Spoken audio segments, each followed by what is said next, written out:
Hey, welcome back to the Aftermath Podcast, the only podcast where you're able to grow in knowledge of the Catholic faith alongside two apologists in training.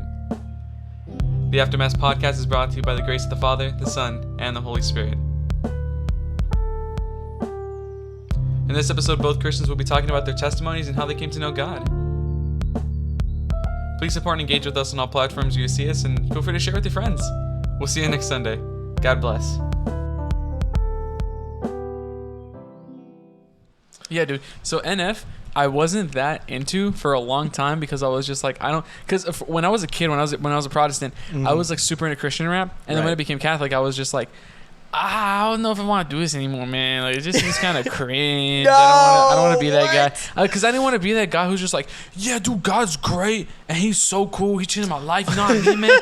And then all of a sudden, I pull into my car and it's playing like Christian rap type of thing. You know what I mean? What's wrong with, yeah. It's just I found it cringe at first. Is the thing. Okay. Yeah. So when I went to his concert, I was like, okay, no, actually before that, because I got. Somebody told me to listen to his album, to his Clouds album, and I was like, all right, I'll give it a shot. You know, it's whatever. And then I played these songs, and I was like, yo, this kind of heat. And then one of them was just like, all right, you know what? All right. And so his new album came out, and I was like, this is flames. And then I went to his concert and I was like, this is fire. Awesome. What am I saying? So it's like, I'm not that kind of guy who's just like, oh, Christian rapper bust. But at the same time, it's like, NF goes kind of hard. No, yeah. NF's in a whole different tier, I'd say. Like, there's been a few songs that every now and then pop up and I'm like, okay, this is a good song. Like that one song, I forgot her name. I think it was like Laurel or something like that. Lauren Daigle. Yeah, okay, you already know which one I'm talking about. Yeah. Like, you say I am strong. Yeah, that song, I was like, yo. Okay, that when that came on, like it was even on like regular radio stations. Like they were just playing her song because it was like so good. And I was like, dude, that's it's a huge win. Yeah. And then, but no, my first introduction to NF was I think it was Intro 3. Oh, I heard that one goes so hard on the bass end. Oh yeah, dude, that one. I was like, okay, yeah, I'm hooked with this guy. This guy's awesome. This guy has some good ones. And yeah, definitely. He really does. Like he's doing something that a lot of other Christian artists, I don't know. I don't know if they have like. Really I think his whole thing is just because it's based around mental health and because it doesn't just apply to people who are like following Christ. Right. It applies to the general populace. So even people who aren't Christian or don't believe that there is God existent, even though that's false, they still follow because they're just like, yo, like he's got heat. Because everyone can relate to that. Everyone can relate to like Christian, non-Christian, atheist. Everyone can relate to like mental health. And dude, he's awesome. He's honestly like his. Just that alone like makes him really interesting. Yeah, dude. I wonder if he's like a separated Christian or something like that, or if I don't know. Yeah, dude. If he's Catholic, that'd be so flame. Yeah, we'll bring him on the episode next episode. We'll see. What Imagine, dude. That'd be so cool. We'll bring him on, ask him like, hey, bro, let's talk about you. Let's talk about your life. Let's hear your testimony. You know, man. Let's just lay it on us. Yeah, dude. Oh my gosh, I know what you did there. All right, you know what? We'll do it. You don't know what I did. You don't know I know what I did. You don't know who I am. I know what you did. You don't know what I do. Oh my gosh, because I wanted to mention the whole thing about music where like, okay, real quick, and then we'll go into that. No, let's talk about music. Let's cool. on. Forget what I did. I hit a low point recently as far as music. People are this is gonna be met with a lot of sadness, and then a lot of people are gonna gosh, I've heard this before. People are gonna meet me with either like really good reactions and really bad reactions, and here's why. Because I'm about to say something that's gonna be. I hit a low point. Oh, what do you mean? The low point is that I put a Bad Bunny song on my playlist. Now, everybody who's listening, just give me a second to explain. Hold on. Just give me a second to explain. Wait. It's funny because like it depends on who you're talking to. Like the guys, they might be like, there's whatever. So many people. There's so many people in our parish, dude, that are just like, Bad Bunny's fire. And then I make this joke every single time. It's just like, dude, his music is so deep. I love it when he goes, yeah. Chiquita, yeah. And then I'm just like, dude, it kills every single time. Like, I love it. I love saying that joke. It's okay, man. It's okay. We can still fix you. It's okay, bro. Don't worry. But the thing is, okay, it's not just a single, like, it's not just from Bad Bunny himself. It's from a Grupo Frontera, all right? Grupo Frontera. Yeah, okay. I still have to look into it's just the beat goes hard. All right. Yeah. You gonna play it real quick? I don't want to get copyrighted. Yeah, no, I don't want to. Yeah, it's from Grupo Frontera, and they did it with Bad Bunny. And so I listened to it, and I'm like, this melody and beat go hard. I haven't looked into the lyrics. So I'm gonna look into it after this episode, and then I'll throw a quick disclaimer in before the episode starts, or we'll either one of us will throw disclaimer, a quick guys. It's Bad Bunny. I'm sorry. Disclaimer. Yeah, it is Bad Bunny. There's a reason why there's a bad. No, but it's funny, I mean, I feel like if you said that, like every like one of like the teenage girls listening, be like, oh dude, what are you talking about? Bad Bunny's like the stuff. I don't know how he does with the guys. I haven't really heard people like. A lot of the friends I used to have in the past like Bad Bunny. Really? So, yeah. Okay, they were like, all that my was on his friends playlist. were like banners. They didn't really listen to his music. Really? Yeah. I mean, right now, Peso Pluma is the one thriving, I guess, and like just the old corridos and everything like that. Really, you know. Like Bad Bunny, I mean, yeah, his songs, some songs like I be bopping my head to. Yeah. But like your whole like intro to it, like, okay, guys, I have a confession to make. I'm like, oh man, what's going on? It's because I criticize Bad Bunny so much, and then the fact that I immediately not immediately, but the fact that I've gotten to a point now where I'm just like, yo, this song kind of fire, and then I realize that it's Bad Bunny, and I'm just like, all right. I started thinking like, guys, I have a confession to make. So man, it's so embarrassing. I've been listening to Nightcore for the past straight 3 weeks, and I just like I thought you were just like I was in a Nightcore and dubstep for the longest time. Dude, dubstep, man. Dude, Skrillex. Middle school. Yes, I was in Equinox, like yes, all of those, dude. I'd be screaming for like I want to say like maybe like a year or two. I was just into it, yeah, dude. Like you were into it too? Yeah, dude. I'd be playing like I would be like in the car with my mom. She'd be like, "Stay here. I'm gonna go pick up something real quick." I'm like, "Okay, cool." As soon as she left, I clicked the aux, and then you just boom. And then she gets in the car. All she hears is like boom, boom. I'm like, oh my God, please hold on, wait. She's like, what was that? I'm like, it's my music. Like, you listen to that? I'm like, yeah. She's like, it's different. I'm like, I'm just not talking about it. My mom would just be like, "Ese es de Satanás." Well, yeah, because like, how you gonna not gonna think that when you hear like the call 911, like you're gonna think like the words, like, okay, yeah, what is this, Christian? What do you listen to? Yeah, dude. Honestly, yeah, no, I understand that. I can get that. Yeah, dude.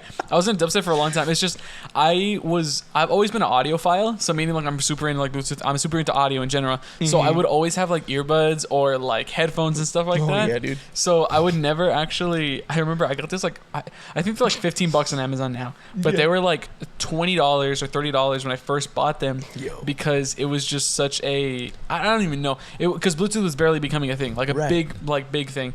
So I bought these headphones and I remember blasting music, and then it was so bad because the music would leak out of the headphones, and so people could hear what you listen to. Yeah, dude. There'd be I run into people like that all the time. I'm like, everyone can hear what you're listening to. They're like, huh? I'm like, dude, everyone can hear what you're listening to. Like, we can hear you, bro. I feel like they put speakers facing the outside sometimes because I can understand like the dialogue clearly, like the words. I don't get it perfectly clear. I'm like, what's going on? How can I hear that? That should not be work. That's not how it should work. Yeah. I don't know. It's really weird. But no, yeah, I'm like, turn it down. Also, your ears, that's not good for your ears. It's not good for your ears. I was scared because one time I was like listening to music. I was mowing the lawn and listening to music. When I finished and I went inside, everything had like that, everything sounded like it was in a glass jar. And I was like, oh no, I'm scared. You hurt your hearing a little bit there, bud. Yeah, I'm like, I should not be doing that. I think I said that's a little too hard there, bud. Yeah, I think it's a little loud. I don't know. Yeah, I was honestly scared. So now I do not listen to music all the way up. I have to be like, I won't get past 3/4. Really? Just because I'm too scared. Yeah. Really? And I just gotta be comfortable with it. In my car, it's a different story. You know, it's my car. But like, if it's on my ear, it's gotta be under that. Yeah. Otherwise, I'm just too scared, man. Yeah, dude. I can imagine that like stuff like that would be really scary to like experience. No, yeah. Because I don't want to lose my hearing, dude. Once that goes, dude, life's just gonna be a lot quieter, man. Yeah. I just simply don't care. You're like, I don't care, man. Yeah. Burst my eardrums. You know, it's fine. I'll learn. What is it? ASL. Yeah. What was? Oh my God! What's ASL? I forgot what that's called. American Sign Language, dude. That's what it is. Yeah, I thought we were having a conversation about that for a while, right? Yeah. Yeah. We're good. You guys are still recording? Yeah, we're on another episode. Man, that's awesome. Yeah. Yeah, dude. Sorry. I'm like, whoa, man. Like, it's a long yeah. Do you want to peek in for a little bit? This is the guy who's blessed us with such an amazing setup for these past couple episodes. No, you just go ahead and say hi. Say a shout out. Hello, shout out. All right, cool. Thank you. Appreciate it. Yeah. You guys just started. Yeah. Well, I mean, we're 8 minutes in. Yeah. Pretty much. Just make sure you're okay. Mm-hmm. Yeah, no, we're good. We're not dying. No, we're good, man. We're safe. Thanks. Appreciate it. You're the best, man. Yeah. Thank you. Bless that. Okay. Bless that man. I love that guy. Yeah, for real. I completely forgot what we were talking about. We're talking about ASL. Yeah. Okay, I was having this conversation with a friend. I don't know if it was you. I think it was you for a while ago. We were talking about ASL, and it was the whole thing between like different sign languages and stuff like that. Like, do people have like different dialects? Oh, in, like, yeah, different countries? yes. Like, I think there is. I promise you, there's different versions of like, because why else would it be called ASL? True. There has to be like a, I don't know, MSL. True. Or I don't know. Like, there's got to be different versions used for different countries. I'm assuming. Yeah. So like. And my question is why? ASL. Why can't we just have one universal language? ASL could have been that. Just like, hey, bird mean the same thing across the like you know everything. Like, bird, bro. Bird just be bird. Yeah. Like, it's just bird up. You know what I'm saying? Like, you don't have to change it depending on language. Why would you have to do that? Like, I don't get it. I really don't understand. Like, it could have been the one universal thing, but whatever. I guess. Bridge the gap. No, it's actually funny because I was coming out of the library one time. And I'm gonna sound really bad when I say this. Oh no. So I was at school one time, and I was studying in the library, and I was like, you know what? I'm done studying for the day. So I was like, I'm gonna go home. So I was coming out of the library, and this is at my college. So, there's a lot of like clubs and sororities and stuff like that are advertising themselves in like these big like wooden booths. And you know this, we go to the same university. Exactly. So I'm going out of the library and I'm going towards my car to the parking lot. But as I'm going to the parking lot, there's like all these booths. So I'm just like, oh, it's whatever, like nobody really does anything there anyways. It's whatever. I really don't care. And all of a sudden, I like out of the corner of my eye, I just see a bunch of these hands like flying everywhere. And I'm like, who's fighting? And so I look to my right and I'm like, these people are just like throwing like hand signals and stuff like that. And I'm like, okay, either they're in a gang or they need help. So I'm like, I'm looking at them for a little bit. I don't stop like walking, but I'm just kind of like giving them a weird look. And I'm like, what's going on here? Because they're like making mouth sounds, but I can't hear them because I had my headphones on. So I took them off and I was like, they're not saying words. I don't get it. And so I was like, what's going on here? What are you doing? And then I look up and then all of a sudden I see the banner of ASL and I'm like, I'm such an insensitive freak. I hate myself for this. So that very day I went home. So I saw that and I go, oh, and I put my head and because they caught, I think they caught me staring. Yeah. Because I don't think they were like doing them as exaggerated as they were before. Yeah. So I just went, oh, and then I put my headphones back on. I just started walking, and I felt even worse because I put my headphones on after staring at people who were deaf. And I'm like, move on. Let's move this past ASL. Yeah, bro. No, that's our testimony to give, which is the topic of today's episode. So bad. Wow. Today's episode we'll be discussing testimonies. Christian, what are testimonies? Well, first off, let's do a quick little intro. Let's go ahead and do introductory prayer for our audience.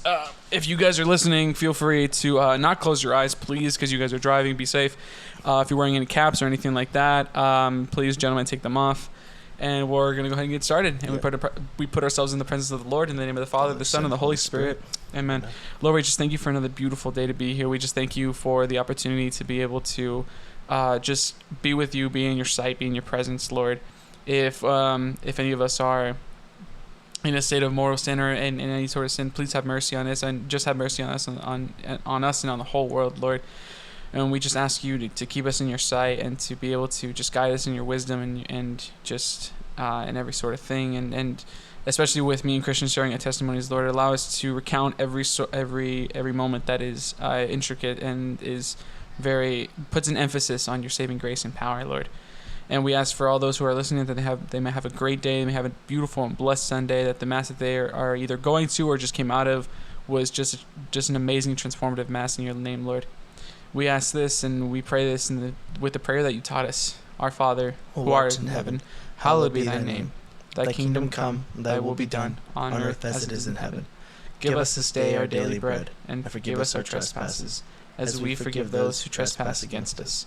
And lead us not into temptation, but deliver us from evil. Amen. In the name of the Father, the Son, and the Holy Spirit. Amen. Cool. Amen. Welcome, everybody, to the Aftermath Podcast. I'm your host, Christian. And I'm Christian. And you're the other host, Christian. And I'm the other host, Christian.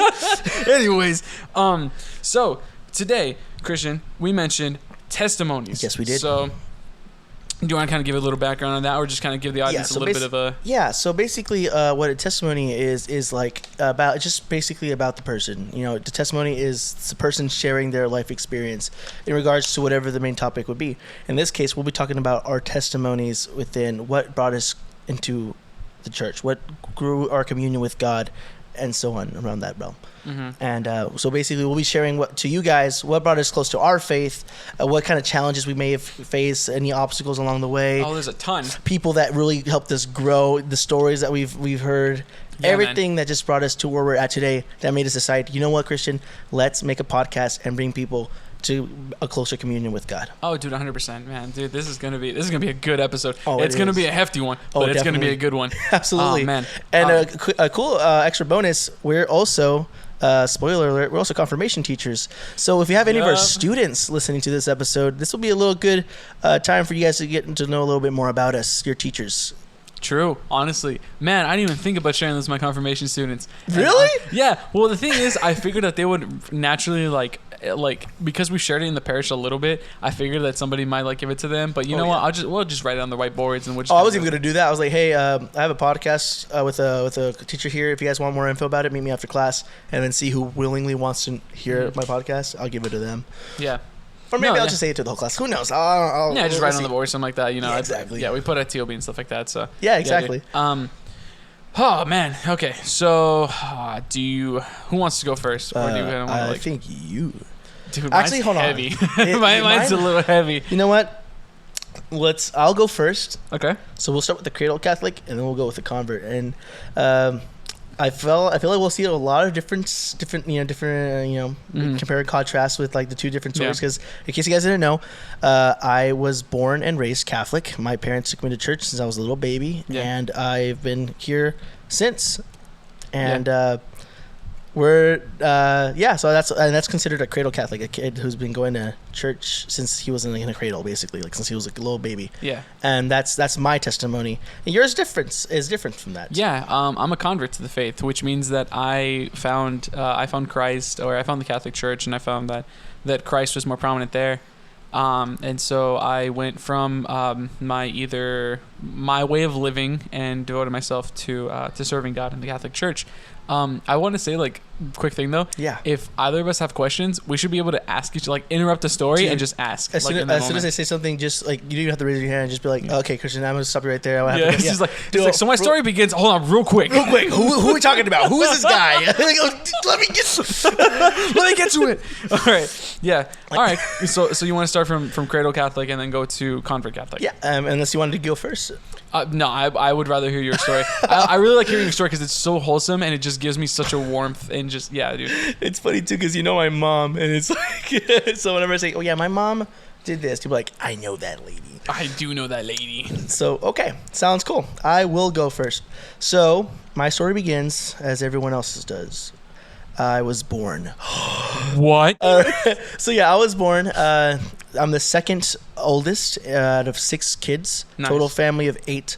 So I was born. I had an older sister. Her name is Jasmine, and my parents raised us Catholic. Our whole house. Back when the house I was raised in, we had Catholic imagery. We had this nice, beautiful statue for El Virgen de Guadalupe. Nice.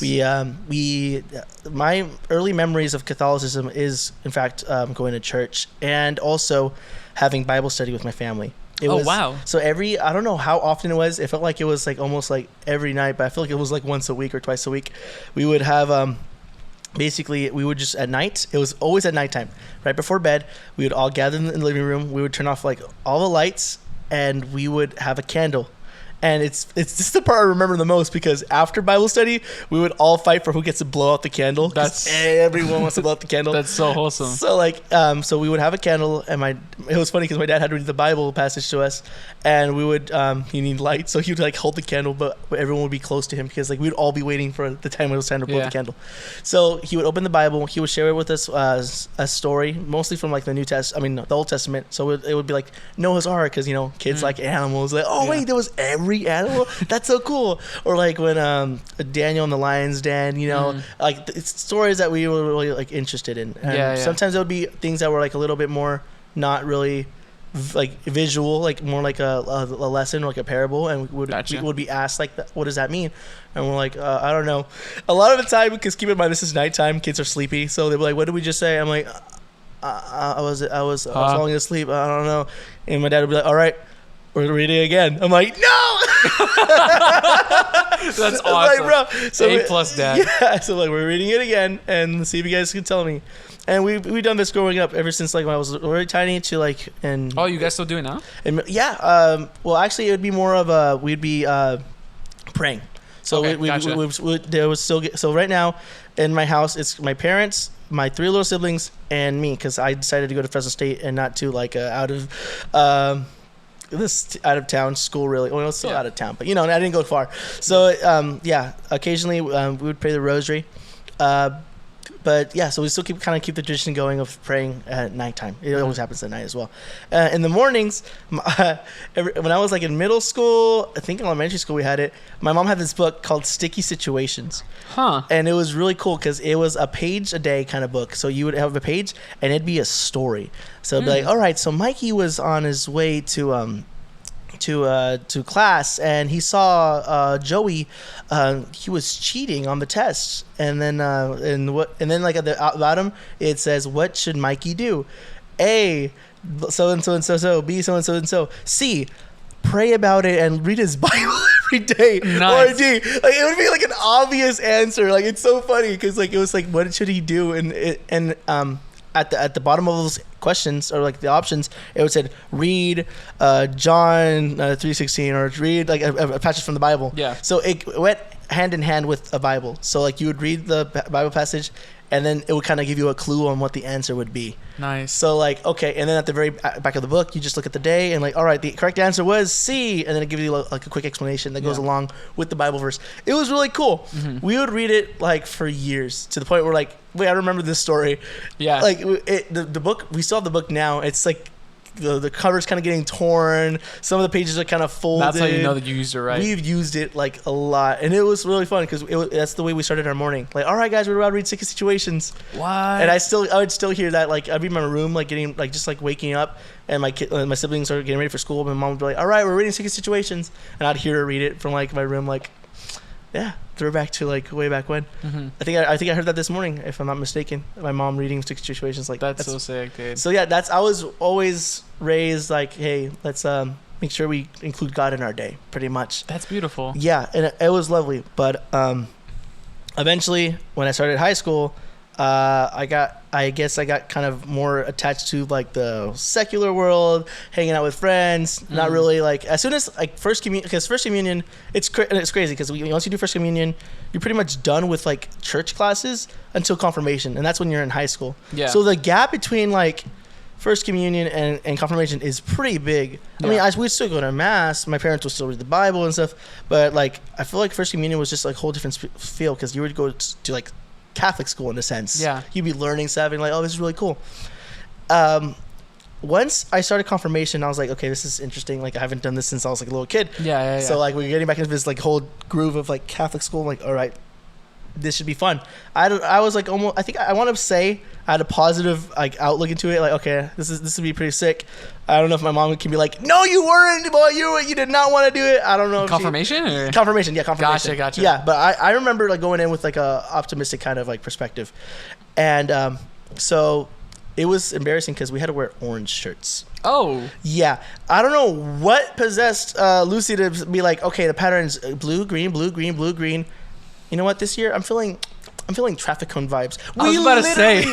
All of us looked like traffic cones outside of Benediction, just lined up, waiting for our rides. It looked embarrassing. I was like, dude, why this color? This color. Did you go Thursday or Sunday class? I went Sundays. Oh, okay. Wait, did I go Sundays? No, I didn't. I lied. I went Thursdays. I remember because Thursdays would have. I wonder if like some people just got really interesting with it and like put like reflective tape around like their shirt, and they were just like, I'm here. Like, nobody liked their shirts. So okay. like they were just like, we have to wear it. Knowing me, I probably would have done that. But go ahead. Sorry. Like, I am the traffic cone.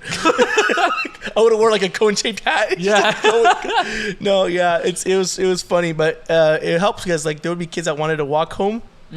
After Benediction, it's pitch black dark outside. Like it's nighttime, so like yeah, man, it'd be easy to spot them. Like, hey, I see you guys. Get over here. Like your rides have to pick you up here. Yeah, it'll help in that sense. But yeah, I do remember going to Thursday classes because it would always end at night. Sunday classes were in the morning, right? I think I was supposed to be a Sunday student, but I didn't. For whatever reason, we couldn't do Sunday, so I had to do Thursday.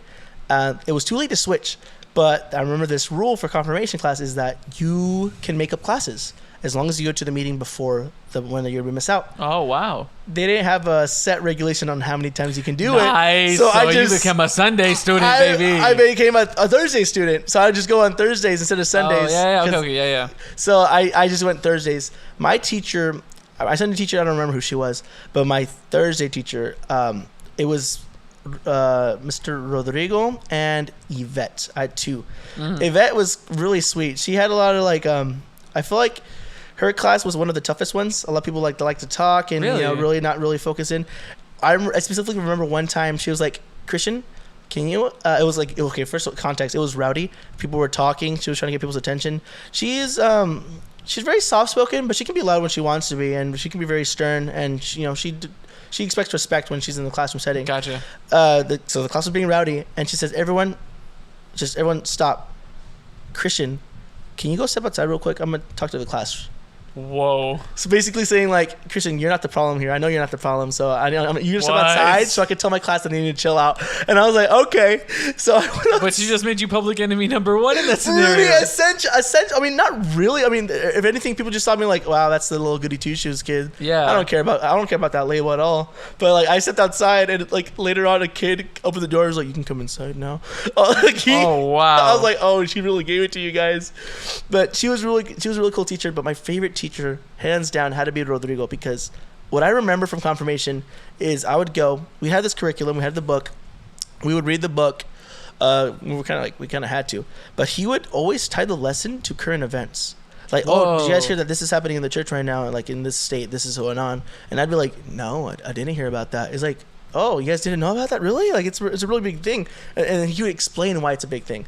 He wouldn't just be like, you guys should care about this. You guys should know this. You guys should know this saint. He would say, like, this saint is important because... So instead of indoctrinating you, he actually taught you. He actually taught us. His goal wasn't for us to memorize. It was for us to understand. Whoa. And that's a really important thing for a teacher. That's beautiful. You want them to, like, understand. You don't want to tell them, like, this is important, this is important, this is important. You want them, after confirmation, telling others this is important, this is important, this is important. Yeah, man. You want them to be like involved and understanding what their faith is.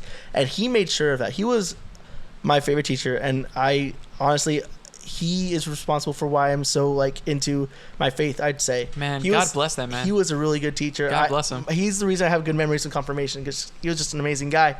And obviously the relationships I made in confirmation were really fun too. Yeah, thanks be to God. Yeah, thanks be to God. So the whole hours thing, I didn't have a problem with that because I was so heavily involved with the group called Theology of the Body, or TOB, as you guys might. TOB. So I was actually introduced to that very early on. I want to say before high school, because my sister went to that group before I did, and Gotcha. and I was like, "What is this?" And I'm like, "We're going to church." I was like, okay, so it's gonna be boring, because my idea of church was like, it's just the hour talk with the old guy that would tell us the things, and I'd just fall asleep. So we went, and it was a bunch of people in a circle singing and dancing, and I was like, what is going on? What is this? Where are the cameras at? All right, come on. Like, this isn't it. No, it'd be people with guitars singing and people around doing dances, and everyone looked happy. Yeah. And if I'm not mistaken, Brother Victor was there at the time, Brother right? Victor was on guitar. That's beautiful. Dude, I was like, this is crazy. And it was so fun. The vibes there were just like beautiful. It was really cool. Mm-hmm. And then like after the singing and dancing, we would play a game, and then we would hear a talk. And I don't know the science behind it, but I guess whenever a person closer to my age was talking, I would just be like, what do they have? I'm more inclined to listen to them. Yeah. Because these kids were like the same age as my sister, basically. Gotcha. And I was like, okay, let me hear them. And they would talk, and I would like listen to them, like, oh, they're talking about things I don't really know about. Mm-hmm. I'm pretty much learning, because my idea of church was like whatever's in the Bible, and we repeat that every year in Mass. Basically, we read passage over passage over passage, so like we recycle the same ones again. Gotcha. Yeah. They were talking about something that I didn't hear in Mass, so I was like, this is new. Yeah. And I heard it, and it was Theology of the Body. Well, for like pretty much beginner Theology of the Body. Yeah. It's called Theology of the Body for teens.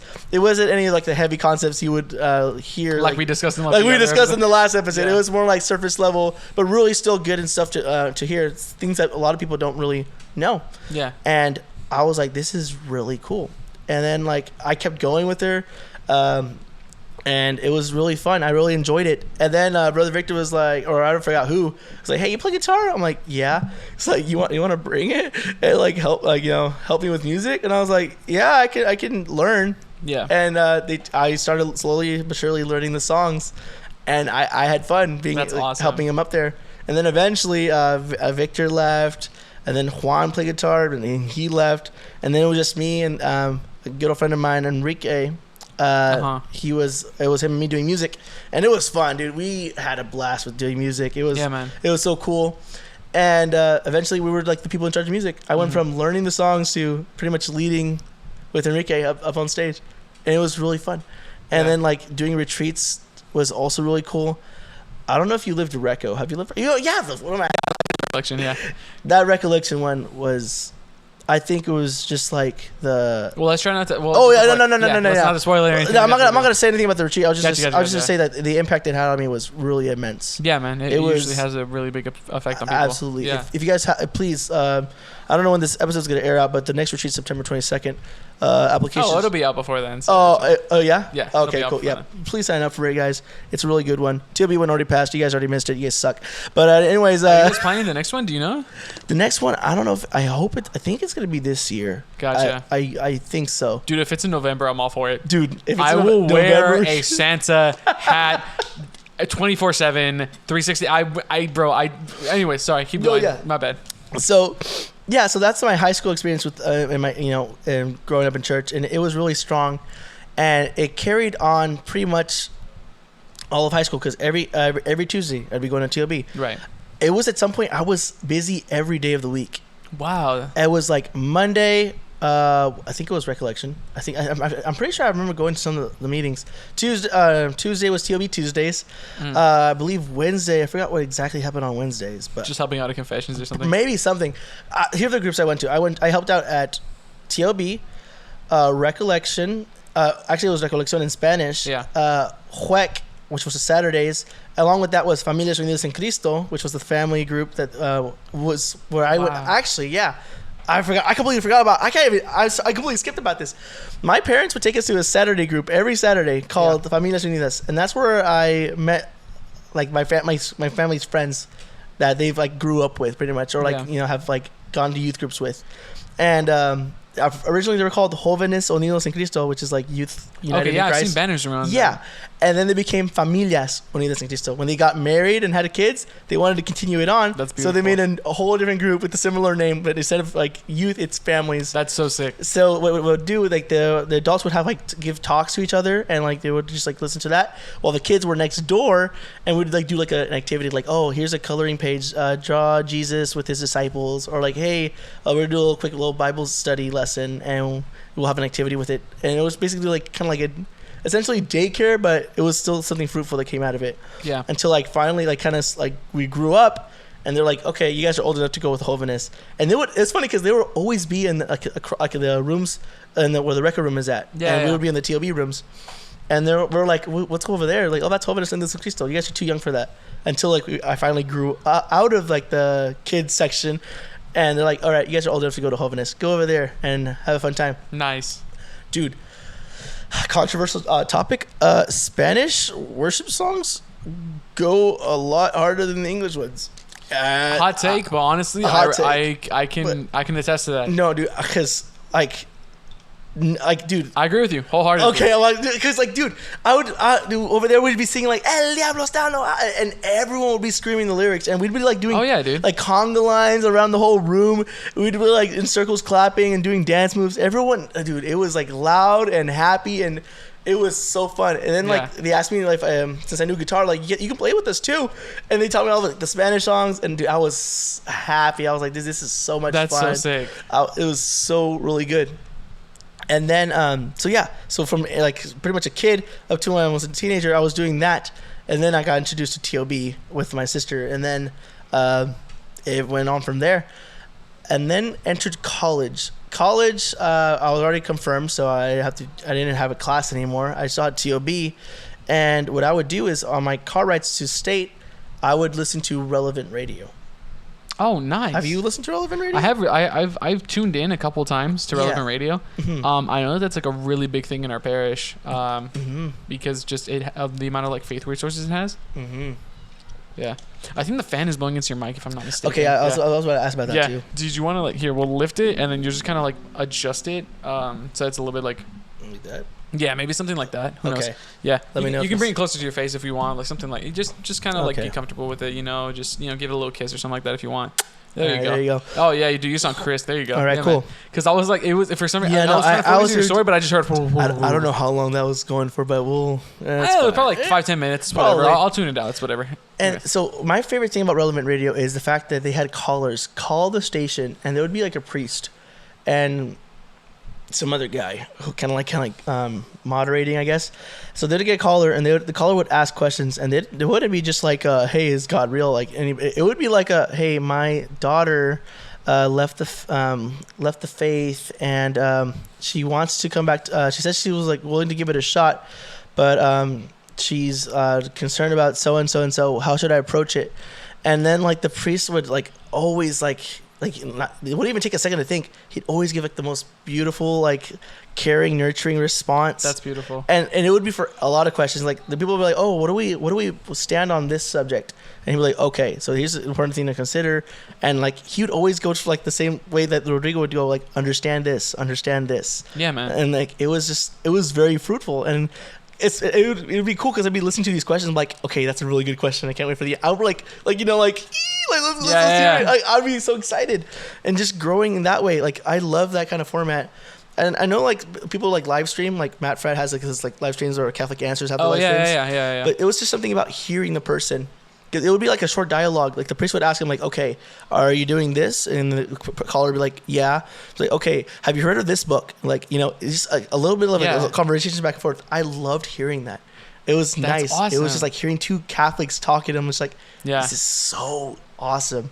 And it was just, I always enjoyed my car rides. Sometimes I would even chill in my car because like they're still doing it, and like I don't want to get off. I can't miss this. I can't miss this. They'd also play the rosary on the radio. I always did that. I would always do my rosary on the way to class as well. That's so sick. It was just really, really peak. And that's pretty much the journey from like baby to college.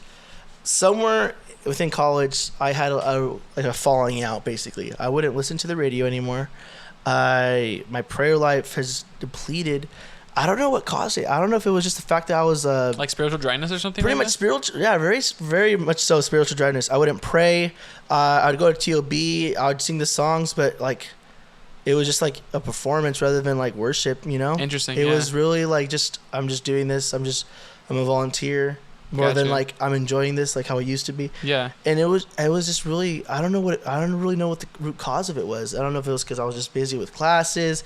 I think it's because maybe I started working, so my schedule got more fuller, and I was just like drained. So it got taken out of my spirituality. I can attest to that. I felt guilty, of course, because I'd go to like mass every Sunday, and I'm like, this is like the only time I talk to you. Hey, guy. Yeah, like, hey, remember me? Yeah. It would be like weekly visits from like it would be from like a daily, or like every second of the day with him to like, hey, only on Sundays, and it was weird because I felt like I was like wearing a mask some of the times. Wow. Like at youth groups, like I'm putting on this face, saying I'm a really good Catholic, but I don't even talk to like God. Yeah, man. And it was tough. Luckily, I had the support of an amazing Catholic girlfriend who would help me through a lot of that stuff. That's whenever awesome. I had like, whenever I was not in the state of grace, she would talk to me like, "Hey, you need to go to confession." Yeah. And more importantly, you need to want to go to confession. Yeah. What's going on with you? Because there's a difference between like wanting to confess and like just wanting to be in this. I mean, what am I saying? Like between wanting to confess and then needing to confess.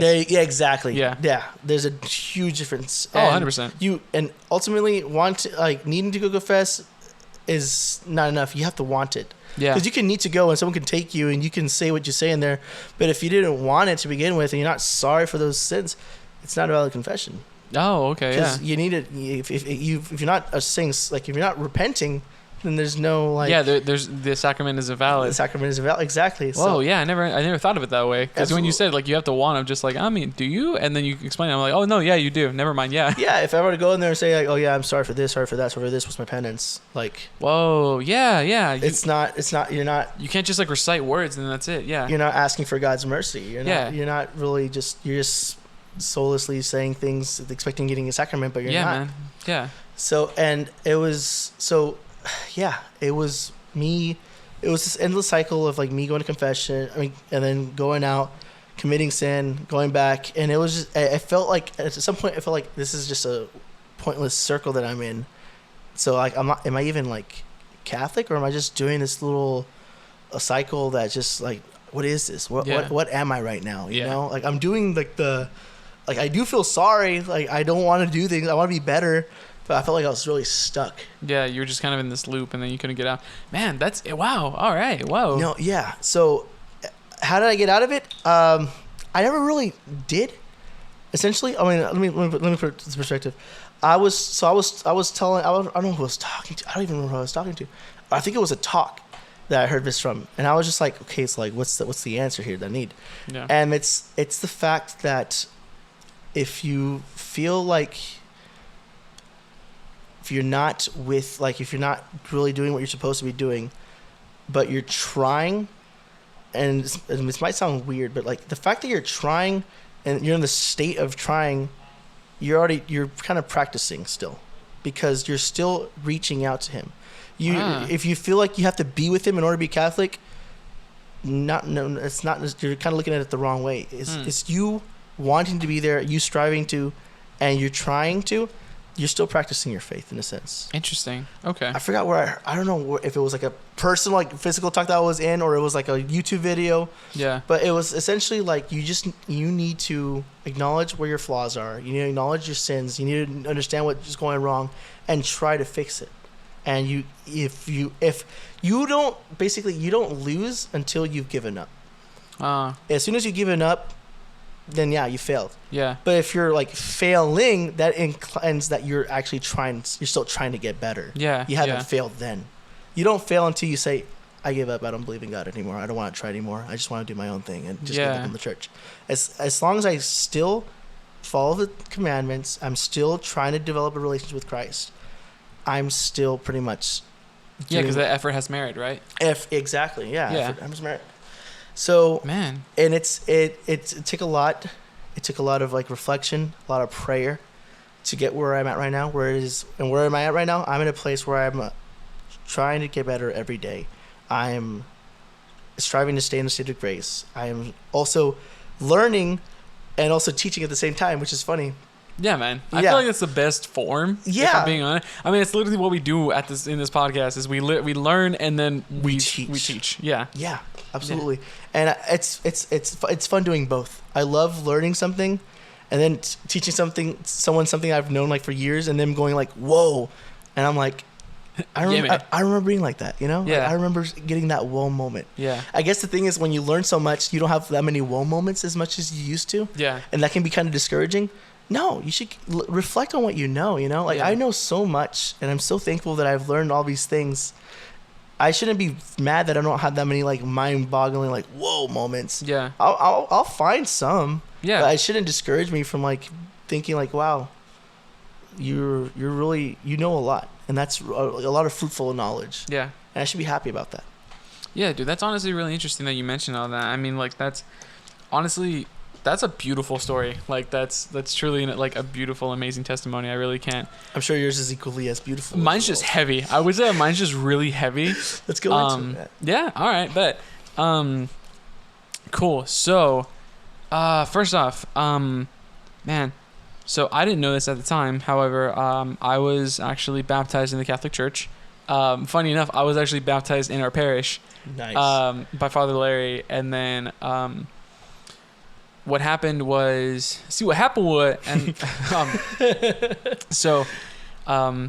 shortly after that, my dad actually had a heart attack. Mm-hmm. And so it ended up leaving him hospitalized, and to the point where he actually said that he would see like angels and stuff like that. Oh, wow. yeah, and so what doctors would literally tell me is just like, stay awake, don't fall asleep, I know you're tired, don't fall asleep, don't go, because they were scared that he was going to pass away if he fell asleep. Right. So what happened after that was this Protestant minister then told his 2 sons to go to this specific hospital and pray for this man. And so they went and they prayed for my dad, and then they invited him to one of their services on Sunday. And so both my parents were cradle Catholics, so they had this whole mentality of like, okay, this is church, this is that. You know, they had that kind of like, okay, you know, this is what we know, so we're gonna stay here type of thing. And so after experiencing what they experienced, they decided, oh, we're gonna go ahead and go, because they didn't understand the validity of the Mass, or the importance of it at least. So I was Catholic and I didn't even know it. So the earliest memory I have of church was actually at a small kind of this small like town kind of like group thing we have, or I used to go to, called Oasis Familiar, or Mujeres Unidas en Cristo. Mujeres Unidas en Cristo? Yeah, because originally started as a women's group and then started into a family group. No, because they were So that's cool. Yeah. Overall, like the message about it was really good. The minister, or actually the what do they call them? I don't want to say a pastor, right? But the person, like the preacher. The preacher, the preacher was is still a woman. Which I'm like, if you want to spread the word of God as a woman, I have no issue with that. However, to claim authority in like a certain area of worship as a woman, there's some discrepancy there. You know, that I don't approve. Either way, so that's the earliest memories I have, is sitting in this small little kind of activity area that was booked in an apartment complex. What? Oh, wow. Here in our hometown, and I would go there, and then you know, occasionally we go, and then eventually we moved churches. And so then we went to this one place called Hosanna Worship Center. It's not called that anymore. Again, I'm not going to shut them out, because you know that's you know, I don't want to. Yeah. And no, so and so I remember going there, and I was like, oh, this is kind of cool. My parents loved it, because you know, like, it's the music, the homey feeling type of thing. You know, we touched on that. So yeah, they were just like, oh, I feel God here, you know, I truly feel all this type of stuff. And you know, and it's not to say that, you know, God isn't there, because he says himself, where 2 or more are gathered, you know, in my name, I am there type of thing. You know what I mean? Right. So it's not like he wasn't there. It's just they weren't gaining the full experience of Christ, and that's kind of what I stand by. So I remember for a while as a kid, up until like, I want to say like 7th grade. So okay. I was really involved in youth groups. I loved going to church, because what they would do is they would have that whole how great is our God, and then you know, they'd be having the drum set, the guitars, and the piano, and all that type of stuff, and the preacher would be like, all right, kids, you can go ahead and go. And so we'd have our own little Sunday school. Nice. And so they would give us little coloring sheets and give us all these types of things. It's basically what would you say, Familias Unidas en Cristo? Oh yeah, the activity stuff that they had for the kids. So that was basically Sunday service. Oh, sick. Yeah. So the adults would get like the main message that the preacher would then talk about, and then we would go ahead and just get little a thing about our. Go ahead. Yeah. Oh, that was mass, right? That was their their service. Their service. Sunday 2 hours long. Yeah. Yo. Okay. Yeah. So it was pretty hefty. Oh, okay. And so a thing that the earliest memory I have of that actually is, memorize the books of the Bible. So Genesis, Exodus, Leviticus, Numbers, Deuteronomy, like we would go through all that type of stuff. If you were good enough, you would actually start to learn the New Testament. If you memorized enough, and you would get like a cookie or something like that if you were good enough. Yeah, it was crazy. And then on Wednesdays there was youth groups. There was like you know, teens, teen youth groups, and that would be on Wednesdays. And I was involved in that for a long time. I remember it was to a point actually where on Sundays I would actually be managing like the slides for like the lyrics, because the lyrics would actually be up there. And then while the preacher was up there, I would actually pull up like Bible verses and stuff like that, so that he could point up there. Right. So I was super involved in the faith. I was very involved. It was only when I realized, because I noticed that I was going to church for people and I wasn't going for God anymore. And I was like, okay, well, where is he? You know? Yeah. And so there was actually, I remember this is one point, and it was actually in 7th grade, where I was having a really rough couple weeks, or a really rough like time in my life. Mm-hmm. And I remember, because I used to struggle with anxiety a lot. I used to have anxiety attacks like on every other day. Oh, wow. So I would go to sleep, and then I'd wake up, and I felt like I was paralyzed. Like I couldn't move in my room. And all I could see and hear was just two silhouettes, like just arguing and like fighting and yelling and screaming at each other. And then I just felt like this. The best way I can kind of describe it is a grain of rice on a bed sheet. What? That's how I felt, because it was this weird feeling where I woke up and I saw these two silhouettes, and then I just felt like I was shrinking into this small, tiny little thing. That's so scary. And so I'd have like anxiety and panic attacks in the middle of the night. And so the only way I could kind of let it go is just to let it ride. You know, I didn't know what to do. You know what I mean? What do you do in a situation like that? You know? Yeah. So I would have those types of situations. And so I remember one night I was praying, and I was like, God, if you're here, like show yourself to me. You know, like I want to know that you're here. You know, and for a 7-year-old, or sorry, not a 7-year-old, but for a 7th grader to be at his bedside, like I was bawling, like I was crying, and I was like, God, show yourself to me, please tell me you're here, like reveal yourself. And I got no response. It was dead silent, and I just was listening, and I didn't hear anything, and I was like, all right, you don't exist then. And so that was like, because I responded in anger, because I'm just like, all right, if you're not going to tell me anything, then you're not real.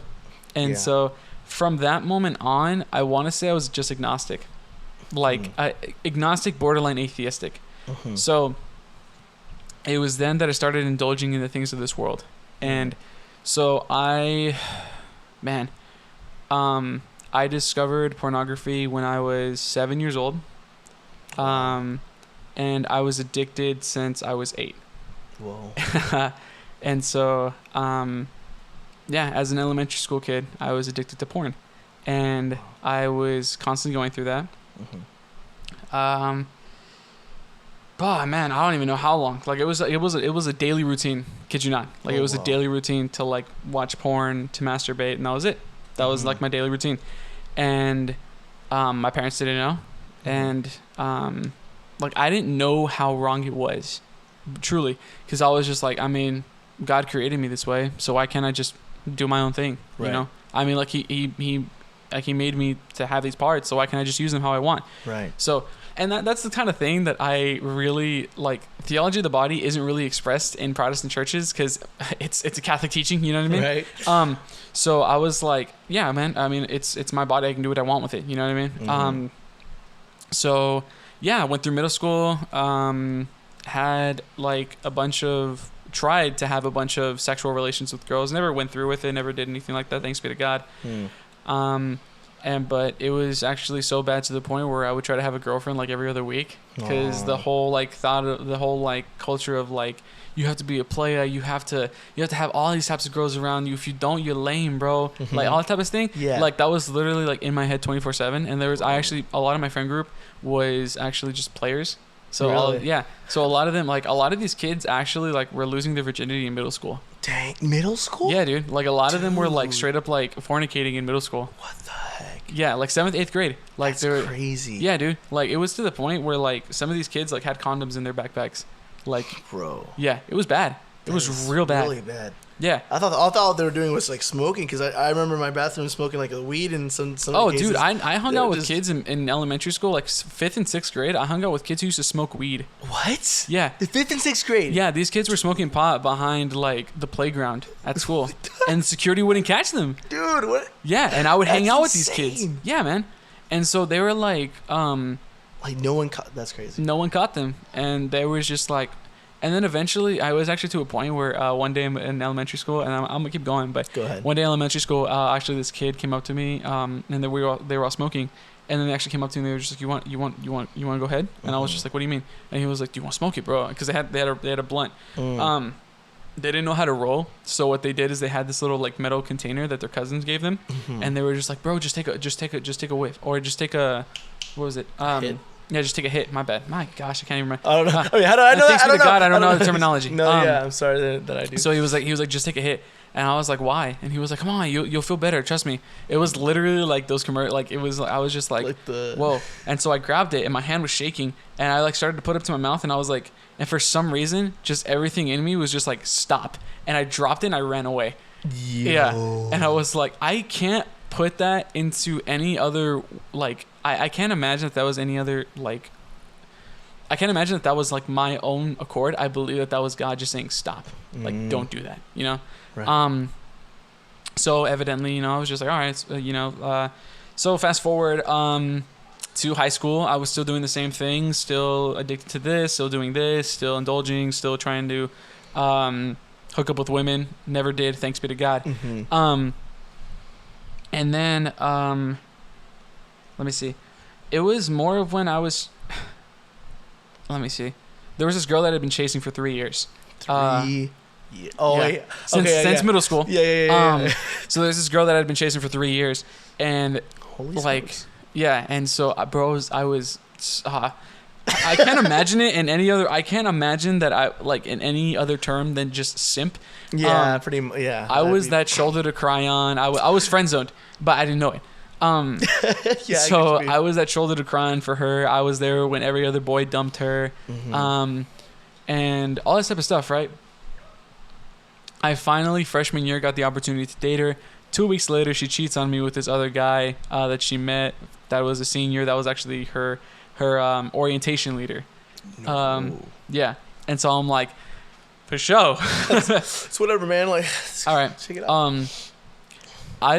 When looking back on it, I don't think I was that beat up about it. I was just being over dramatic. However, to external sources, aka my girlfriend, I was very over dramatic about it, and I was very torn up about it.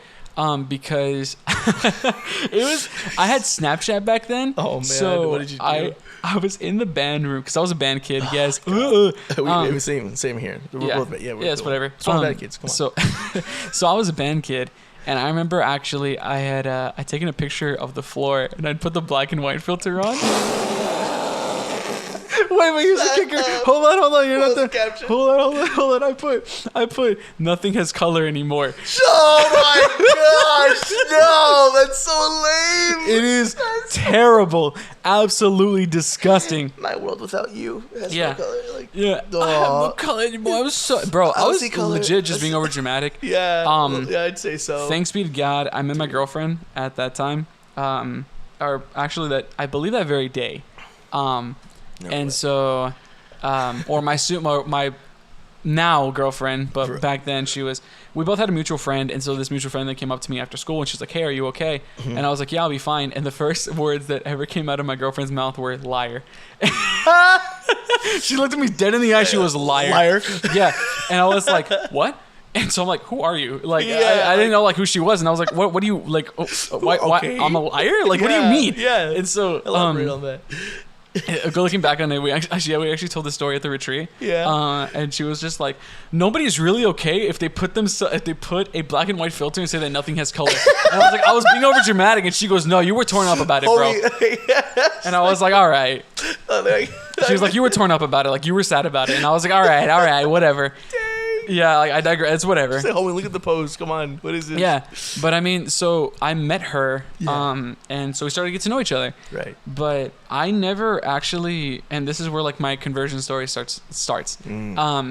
Thanks be to God, she came into my life. I have no idea how I'd be in the Catholic faith if it wasn't for her and God using her to get to me, type of thing. Beautiful. Because God knew that I liked women, and He was like, "All right, I bet I'll play on your terms. Let's see it." All right. Evidently, he wasn't playing on my terms. I started playing on his. It's because I found out she was Catholic, and so I was raised with this belief that Catholics were evil, that Catholics were idolaters, that they practiced witchcraft, that they did all this, like the whole incense thing. I was told that was witchcraft. That whole praying to saints and stuff like that. I was told that's also idolatry, and that ties into necromancy. Oh, wow. So, yeah, it doesn't. It doesn't tie into necromancy. I think we answered that one pretty well. Yeah, we did. Necromancy is then communicating to the dead to get information. I was, when you ask a saint to pray for you, it's the same thing as asking somebody else to pray for you in the living world type of thing. You know what I mean? Or in on Earth. Exactly. Yeah, I was like, I would literally, it was the dumbest thing for me to do, but I was like, all right, I'm gonna prove you wrong. And so what I would do, and this is where my faith journey started again, is I actually whipped out my Bible, but I didn't do it because I wanted to get closer to God. It's because my pride wouldn't let me be wrong. So I just was like, all right, bet. So what about this? And so she's just like, okay, well, this Bible verse says this. And I'm like, yeah, but this Bible verse says this. And so like, it was just a bunch of things. And I remember specifically, there's a point in every convert's life where it's just like the glass ceiling above them just breaks, you know, and just everything shatters and everything just kind of clicks and makes sense. So, or your conversion story starts to Catholicism. And so I remember, I can't remember exactly what verse it was or what we were talking about specifically, but I remember her mentioning 2 John. And I was like, what are you talking about, 2 John? And I was like, that doesn't exist, bro. Like, check your facts, dog. And I was just like, what are you talking about, 2 John? And so I flipped through my Bible and I'm like, there's only one John in here. There's no like 1 John, 2 John. And I was just like, what are you talking about? And so I look it up, and apparently there is. And I'm like, wait, what do you, but it's not in the Bible. And then it's just like, oh, well, there's actually this type of book and this type of book and this type of book and this type of book. And I was like, wait a second. And I looked through my Bible and I was just like, that's not my Bible. And I'm like, what are you talking about? And so then that begged the question of what else don't I know? Oh. And so that then started to like start with my faith. Right. And just it was from there that just like kind of ramped off. And so the first everything I learned about apologetics, the deuterocanonical books, the 7 books taken out of the Bible by Martin Luther during the Protestant Reformation, which was actually taken from a actual Judean rendition of the Bible, which actually was meant to discredit Jesus. Crazy amount of things, right? Yeah. So yeah, that was the first thing I learned about apologetics, and I kept looking and looking and looking and looking, and I was just like, "What is going on?" What else is happening? And so I was like, "All right, whatever," Yeah. And so I kept looking into it, and I was like it just wouldn't leave me. Like, what else don't I know? Like, what else because the thought was, what else are they hiding from me? I didn't know who they were. Yeah, who's this they? And so I was like, what else is being hidden from me? And so I just kept looking, and I kept looking, and I kept digging, and I kept digging, and I was just like, wait a second, the Catholic Church was the church that was founded like way back when? Wait a second, the deuterocanonical books is what Peter what Peter was the first pope? what And so it just kept like spiraling into this whole little thing, into this whole big thing actually. And so but then again, it's not. I just wanted to know. I wanted to know history. I didn't want to know God, and that's what my big thing, like the biggest hiccup was, is because I was like, oh yeah, I know God. Haha, Jesus is good, Yeah. But I didn't actually want to serve the Lord until December 18th of 2021. You know the exact date. I know the exact date, dude. It was the lowest part of my life, I'd say. Whoa. So I had been in RCIA for a bit, but everything was going good. I mean, from an outside perspective, everything was fine. There were some hiccups in the road, but it's whatever. To me, nothing could be more wrong. I had lost, and not like necessarily by death, but I had lost all my friends. I had lost all my loved ones. I had lost everyone I practically care about. I called multiple friends that night. Nobody answered. And it was actually, it was just a horrible day overall. Wow. And it was like that for a couple months. It was like that since November, for reasons I won't disclose because it's a little personal. But I remember going home. It was actually really rainy that night for some reason, and I remember driving home, and I was like, you know what? All these memories of this person and this person, this friend and that friend, and this loved one and that loved one, and I was like, I just can't. I need to go home. And so I remember driving on a specific highway, and I won't disclose it just for for security reasons, but I was driving and it was raining, and the roads were super wet, and I remember driving in my car. And I saw my traction control button. If you guys don't know what traction control does, it keeps you from spinning out and dying. And I looked over, and I just turned it off. Whoa. And I was like, all right, I'm like, I just can't do this anymore. I was like, mentally, I was suffering so much. It felt like my own personal hell. Like, I'd never known that much suffering in my life. It was to the point where I couldn't focus in classes. I couldn't focus on personal life. I couldn't even manage to smile on a daily basis. And I was trying to do it all on my own. And I just wasn't happy. I wasn't happy for a while. Mm-hmm. And I was like, I just want this suffering to stop. I just want all this to stop. And I remember turning my traction control off and then just pushing on my gas pedal and going from 65 to 75 to 85 to 110. And it was the rainiest road. And I remember seeing a pair of headlights coming towards me.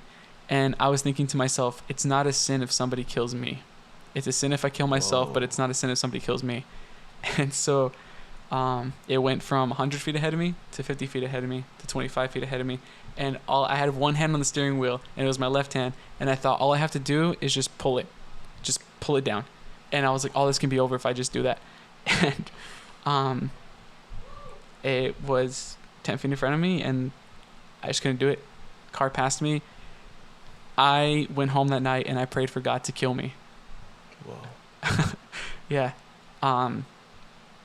I prayed that he would just end the suffering. I was like, if this is all it's going to be, I don't want to be here anymore. Mm-hmm. I was like, I don't want this anymore. Right. I don't want this suffering. I don't want this pain. I don't want any of this torture that you're allowing in my life. I don't know what you want from me, but I know that I can't do this. And so I was like, just end me tonight. And I was like, I just close my eye. I was like, just let me close my eyes and just take me. And I was like, I think I said, I don't care where I go as long as it's not here. Oh, wow. And I was like, I can't, you know? Mm-hmm. But I knew he existed. I knew the punishments of what happened if I tried to kill myself. So I was like, I can't do this, you know? Mm-hmm. And so I was like, you know what? All right. I was like, I'm closing my eyes. And I was like, whatever happens. I was like, I don't care anymore. Mm-hmm. And I remember closing my eyes, and I woke up the next morning, and I was like, son of a gun. I was like, dude, I was so mad, but at the same time, I just felt so empty that I just didn't want to do anything anymore. So I was like, all right. And so I just became like an empty shell for a couple of weeks. The funny thing is, once we come to the end of ourselves, we find the beginning of him. That's really, you know, I've never heard it put that way, but yeah, it's beautiful poetry. Yeah, it's really it is. And it's not my original quote, just letting you know. No, I'm already quoting you. I'm already making t-shirts, bro. Yeah, so it's something that I reflected. You know, it's something I reflected on. But once we come to the end of ourselves, we find the beginning of God. And I was like, all right. And for some reason, I felt called to serve. I felt called to serve people who had less than me. You know, I was like, if I can't do anything for myself, I might as well do things for other people. And then wherever that leads me, it's whatever. I really don't care. Mm-hmm. So I was just this empty shell. I started helping out the Holy Family Table. I started helping out actually that very same week. Actually, Diego brought me to TOB. Yeah. Yeah. So if I looked a little like sad at that first meeting, it was true. I mean, you told me I took a picture of you that very first meeting. Remember? Yeah, man. Dude, yeah. I mean, you look. I mean, you look pretty good. What are you talking about? Look at this guy. This guy looks. No, that was not the first meeting. Actually, was I down? No. There for the first actually, maybe you were. No, you were because we were singing Part of the Kingdom. I remember. Wow, the songs. Yeah, and so Diego looked over at me, and I remember specifically because Diego looked over at me. He goes, "You look pissed," and I was like, "I'm just confused," and I was like, "I don't know what's going on. I don't know where to go. Left, right, pick a side." Yeah. So I was just so like just an empty shell, and so I started serving, and for some reason I just started to feel this peace, in my life, and I was like, "All right, like I guess I like serving people. I guess." Mm-hmm. And it kept going from that into that into that. And so it started to do that for a couple of weeks. And then one day I was driving home. I don't know why I was out so much in these couple months. It was so odd to me. It was during Christmas time. I didn't want to be home for some reason. I didn't want to see the Christmas tree or hear the Christmas music or nothing like that. I was out on the road. I can't remember what specific psalm it is. The Lord is my shepherd. That's specifically, yeah. And so it was actually Come What May by We Are Messengers. That's the song. And for some reason, I was driving my car, and I was actually coming home, and I just had this vision, and it was of I was at the crucifixion. Whoa. Yeah. What? And there was Jesus. I think I mentioned it in a past episode, but Jesus was on the cross. He's struggling to breathe. He's literally suffering. He's got like flesh like hanging from his body. Yeah. I specifically remember Jesus and our Blessed Mother. I remember our Blessed Mother like hurled over, just sobbing and crying, and just, I mean, I can imagine, it's your son, Yeah. But I was behind all of them. I was behind the apostles. I was behind our Blessed Mother. I was behind these angry people who were calling him a blasphemer and a heretic and all these types of things. Yeah.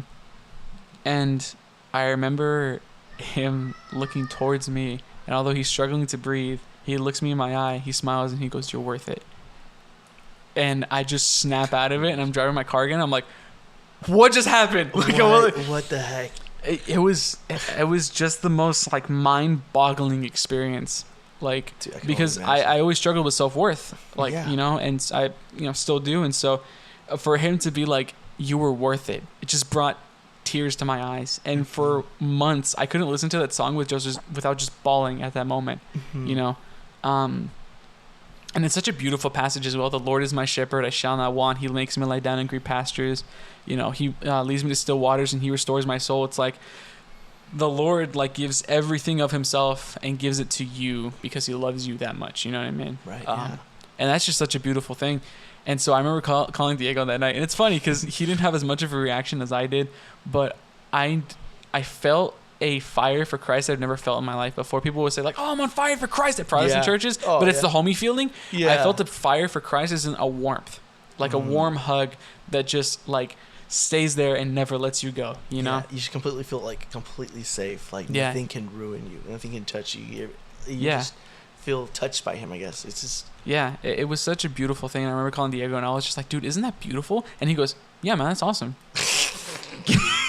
Like my godfather, like my spiritual, like my spiritual father is just like, "Yeah, man, that's cool. Yeah, man, that's awesome, man. Awesome. Like that's cool. Yeah." Yeah. To be fair, I was like venting to him and all this type of stuff for like months. So he was kind of like, "Okay, this is this guy again. Well, all right, I'll answer." So, oh man. Yeah, and so from then on, it wasn't an immediate change, but it was definitely a change that I'd felt, and I was just applying more and more. So I was like, okay, you know what? Let me love God. Let me love you, Lord. And it's just increased from there. It's just increased, and it's just a joy that it's just a joy. And it's not to be confused for happiness, because happiness is a feeling. Yes. Joy is I don't even want to say a state of being, because that sounds weird. It's just a state of self in Christ. You know what I mean? Mm-hmm. Like, joy is, oh man, how do you even describe it? So there's someone that explained it perfectly, and I was just like, yes. Yeah. Because it's not. Yeah. Happiness is a feeling. Feelings come and go. Yeah. Joy is like you enter joy. Yeah. Like, it's something you enter, and it's something that's just so unique, so profound. It's what you want to chase, essentially. Yeah. And I feel like that's probably the best way I can describe my experience too, because like it was like that spiritual dryness. It was the fact that I was like, I'm not happy. Yeah. And that's what I was chasing. Yeah. I was just chasing happiness when I should have been chasing joy. Yeah. And that's what because I'm not going to be happy all the time. I need to accept that, Yeah. And that's okay. Yeah, that's okay. It's okay. As long as you have that joy. As long as you're in, you're in the just love, essentially. Like you're not always going to be happy when you're like in love with somebody. Yeah. If you're trying to, then you're kind of forcing something that's supposed to be like more like human, more ups and downs, has faults, and that's okay. Yeah, definitely. It's just joy is what we all should try to enter. Oh, dude, 100%. There's actually the book I gave you. Actually, if you guys are listening, especially if you're in confirmation and you're hearing from the chosen curriculum, there is a speaker on there. His name is Christophonic.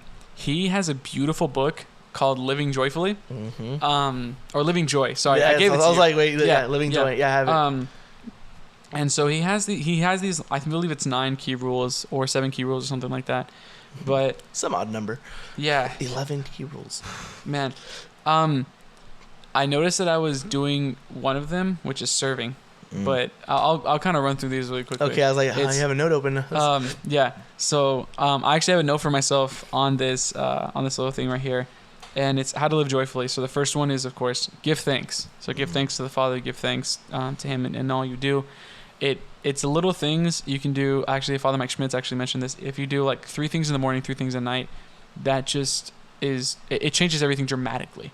It can be like, oh wow, thank you for making such a beautiful sky. Thank you for making the engineers that made this car. Thank you for making like this person who made this music that I'm listening to right now that I'm jamming out to. Yes. Thank you. Like it's just things like that. Thank you for this bed. Thank you for the opportunity to be in this family. Thank you for allowing me to be Catholic. Thank you for allowing me to live in the area that I'm living in. Like things like that. Yeah. Another one is retreat to the silence. A lot of our society is so enveloped in this culture of noise that we just love to always have something going on or always have something or always be doing something. I'm guilty of this. I love playing video games, and so I love just like listening to a podcast and playing a video game. Like that's so much noise. Yeah, like give you a chance to think. You're just like like give a moment for God. Retreat to the silence and give a moment to God. Yeah. Third one, and this is a really hard one that I struggled with for a long time. It's love yourself. And difficult. Part of that, and I actually have this in parentheses, is forgive yourself. For a while, I actually had these sins that I carried around with me for such a long time, and had held such guilt in my soul for. But once you forgive yourself of that, actually, that's a tactic that the enemy wants you to have. Is he doesn't want you to forgive yourself because he wants you to live in that guilt and to never feel enough, because that in itself is actually a sin. If you don't believe that God can forgive you, that's a sin He can't forgive. You know. Yeah. Fourth one, have fun. Like, be around people you like, do things that you enjoy. Of course, don't do anything sinful. Right. But like, if you like playing soccer, go play soccer. If you like playing video games, play video games. If you like podcasting with your friends, podcast with your friends. Let's go. You know what I mean? Like, do things that you enjoy. Have fun. You know. Fifth one, be physically active. Exercise, go for walks. That's where you lost me. Let me see. Hold on a minute, because it's not even like physically active in the sense of like exercising. Although when we exercised, that felt really nice. That felt really nice. It did. Yeah, dude, that was like the healthiest I've ever been, man. Honestly, honest to God, that's like the most. We need to get on it. We need to get on it again. My guy. Do like a home gym or something. Like dude. Yeah. Like we have to. Okay, because physically active. This can be anything from. What I've been trying to do is I've been trying to take walks in the evenings when the sunset is going, and then listening to like the Bible in a year, or listening to like some sort of Catholic podcast, so that way I'm able to just reflect on God. I need to do that. Yeah, dude. I just need to be out in nature, you know. Not like gyms are cool and all. Don't get me wrong, but just take a walk and look at the sunset and listen to that, dude. Incomparable. Walking with God, like walking with God, like that's such beautiful. 6-1. Let me see. 1, 2, 3, 4, 5. Yeah, 6-1. Make good friends. Make friends that, and this is actually ties into the last episode that we were talking about, where the priest was talking about the sower who went out to sow. Right. Be around people who are good influence and will be there for you. You know, don't be around fake people. Don't be around fake friends. Relationships matter, man. Yeah, relationships really do matter, especially within the church. We need good community. We need good community, and we need good people to be around us, so that way we can stay strengthened in our faith, and that way we can just be able to increase that joy, you know. Absolutely. 7th one, rest. Give yourself an opportunity to just breathe, lay down, take a nap, even if it were like just have a drink of water. If you're over 21, have a have a beer, you know, just chill. Just chill, man. Rest, relax, allow yourself to just take in the day, and don't feel like you need to do the next thing, because once you do that, that's when it starts to become more of a that's when life starts to become work, and you don't want that. It shouldn't be that. Yeah, because you're always going to be tired. It should be seen as a gift every day. Yeah, man. Let me see. 8th one, I think, is serve. Serve. What does that look like? People will be like, well, I don't want to go to the soup kitchen because that's too early, man. Hey, I'm not saying go to the soup kitchen, but do things around the house.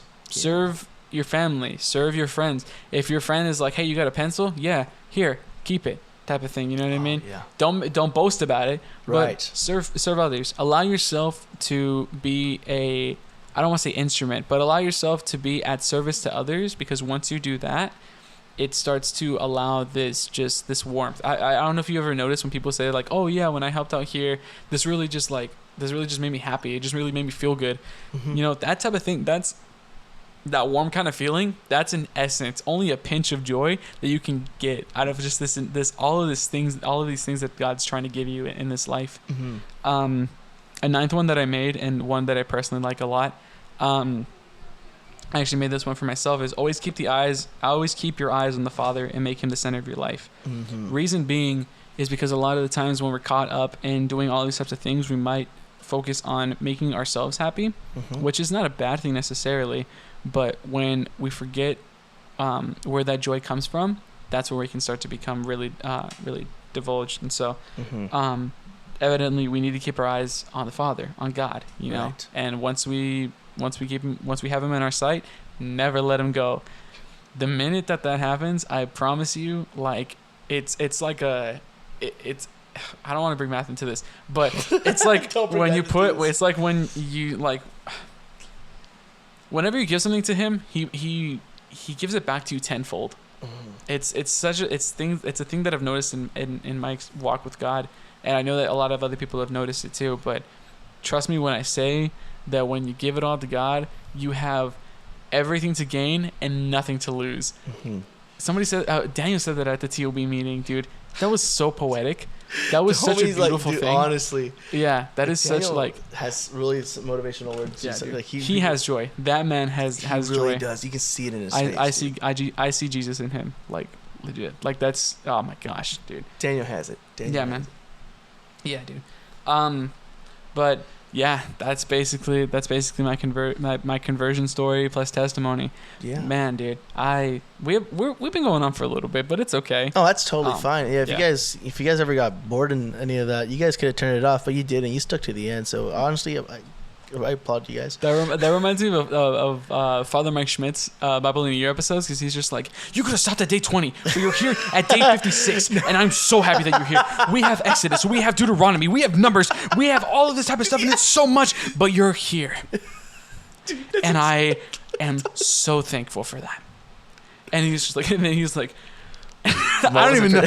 Yeah. God bless. Yeah, man. Dude, I love that guy. Yeah, dude. Father Mike Schmitz is truly. Father Mike Schmitz. Oh, that's man. the name. If you guys need more Catholic content, Father Mike Schmitz is the name. Ascension, man. Ascension, period. Ascension presents. Yeah, man. Ascension presents. That's a beautiful YouTube channel right there. Yeah, dude. Totally. Yeah, I mean, and if you guys are listening right now, if you guys have any questions, comments, concerns, anything like that, feel free, if you're listening on Spotify, to just scroll down and just hit that little message box. It's completely anonymous. Nobody sees it other than us. Mm-hmm. And then we won't shout you out. We won't say anything. We won't, like, if you want to say anonymous, we usually prefer what to keep you anonymous. And we'll try to mention it in the next episode if you guys have anything. So, yeah I just wanted to make that apparent. Yeah, please do. If anything, we'll just say, like, all right, future saint number 1 says, what is one? That's awesome. We'll just, and, yeah, for, what else was I say? Oh, for any of you, if anyone in my class listening to this, I just want you guys to know, I'm testing you on your prayers next week. 2 days from now is our first day. So today is the 18th. In 2 days, will be our first day of class. I've been praying for you guys for a while now, and I don't even know you guys' faces. And I want you guys to know that if you guys, enjoy the podcast, but if you guys also need any help with anything or any questions personally, pull me aside after class or anything. I'll stick around. I'm not in a rush to go home. I'll stay around for a while. If you guys have any concerns, questions, anything at all, I'm here for you guys. I'm here to serve you guys and help you guys complete your confirmation.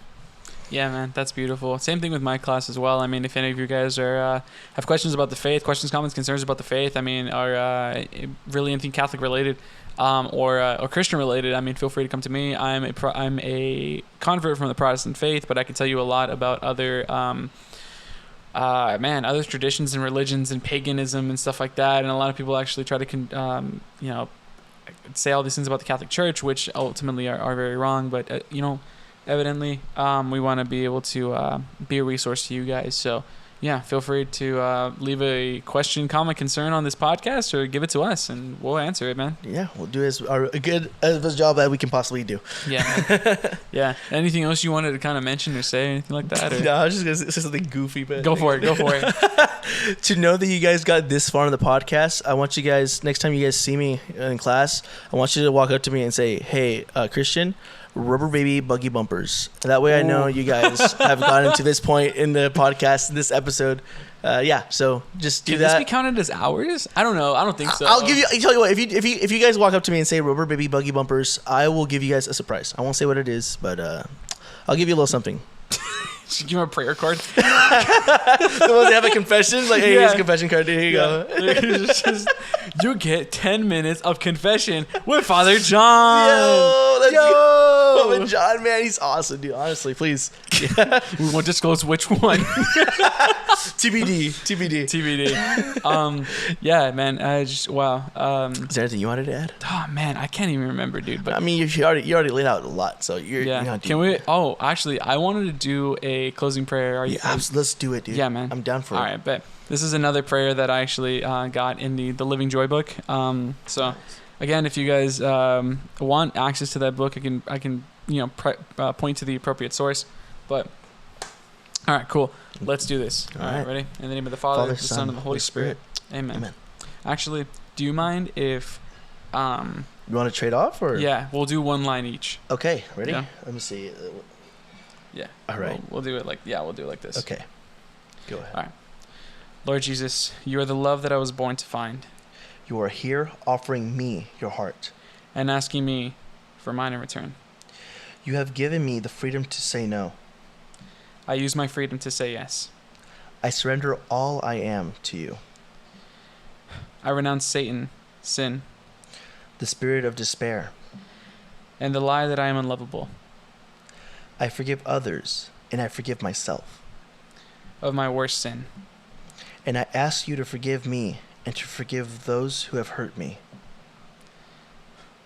You are the Lord of the universe. Be Lord of my heart. I say yes to you. In the name of the Father, the Son, and the Holy Spirit. Amen. Feel free to pray along with us.